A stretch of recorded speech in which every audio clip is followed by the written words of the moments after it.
This is Optimal Work Daily. Break free from busyness and do the work you were meant for. By Alli Worthington with Goinswriter.com. I remember the day I decided to finally write a book. I got out my antiquated laptop and Googled how to write a book. One of the results said to write a blog and build a following. So I Googled how to write a blog. I'm not even kidding. I sometimes laugh at how much I didn't know, but you know what? That didn't stop me. I knew what I wanted to do, and even though it took 10 years to get there, my first book, Breaking Busy: How to Find Peace and Purpose in a World of Crazy, just released last month. Please don't think that setting a goal and reaching it is a walk in the park. My life is crazy all the time and crazy busy a lot of the time. With a full-time job and 5 sons, yes, you heard that right, 5 sons, ages 7 to 17, my house is in a constant state of motion and mess, if I'm being real. If you're at all like I was, you're thinking, I'm too busy to add one more thing to my plate, so how in the world am I going to fill in your goal here? I get it. The good news is, whether it's writing a book or bringing your passion to life, the circumstances in your life don't have to line up perfectly to accomplish what you were meant to do in this world. The goal of publishing Breaking Busy changed how I spent my time while actively writing. I couldn't just take 8 months off of work and life to write the book. I wrote on Saturdays, edited on Sunday afternoons, and spent little pockets of time scribbling notes of inspiration during the week. This process really put what I was preaching to practice. I had the good, necessary, and sometimes uncomfortable experience of telling lots of people no in those 8 months. Thank you for inviting me, but I can't make it. I would love to be able to help, but my weekends are full. So how do you break busy and carve out space for your goals? Make a stop doing list. This is one of my favorite strategies. Often when we find ourselves feeling busy and overwhelmed, we want to develop a plan to do more things to fix it. What we really need to do is just stop doing things.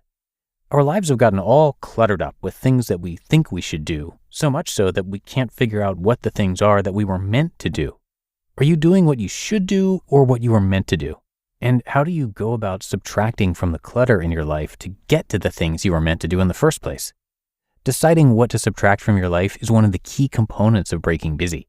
Distractions are everywhere, waiting to lead us down the wrong path and keep us from our calling. The best way to discover what you want or need to stop doing is by asking yourself these questions. What is sucking the life right out of me right now? And does this activity get me any closer to achieving my goals? My experience is that most people have an immediate answer to these questions, and that answer, once it's out there, gets people moving in the right direction. Discover what future you will think. When evaluating a choice, it is important to think about the future you. What is the goal? What do you hope to accomplish? I like to ask myself what future Alli will think about decisions I make. Many times during the months of Saturdays I spent locked in our master bedroom writing Breaking Busy, I felt huge amounts of guilt. I missed having family time on the weekends, and I struggled with wondering if I was hurting our family by taking all the time away to write. It would have been easy to let worry about being selfish or not being a good mom make me give up and be miserable the whole time I was working. It helped to think about what future Alli would think in 10 weeks, 10 months, or 10 years. Would I regret giving up? Of course. Would my kids be scarred for life because I took a few months of Saturdays to write? Nah. Any decision you have to make, any dream you're building, any goal you have, the best way to keep going and not get sidetracked by fear, doubt, and unnecessary busyness is to ask yourself what this will mean to the future you. Time management is not the problem. While researching busyness, I read approximately a gazillion books on time management and realized one thing. If time management was the real issue, we wouldn't all still be so busy. Busyness, at the root, is a result of living in a world that says you have to be more, do more, and achieve more to be enough. Busyness keeps us distracted from the life we were meant to live. We focus on the tyranny of the urgent instead of focusing on the things that help us live out our calling in that season of life. Yes, we have to learn to manage our time differently, but more importantly, we must learn to spend our precious time doing the things we were created for. I know you can break busy and find your own peace and purpose in this world of crazy busy. I know you can do it because I did. Breaking busy won't be easy and it won't be perfect, but it will be worth it.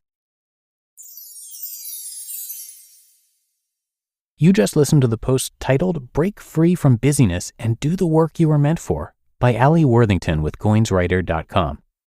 And big thanks to Alli, who is an author, a speaker, and a blogger, helping women live the life they were created to live.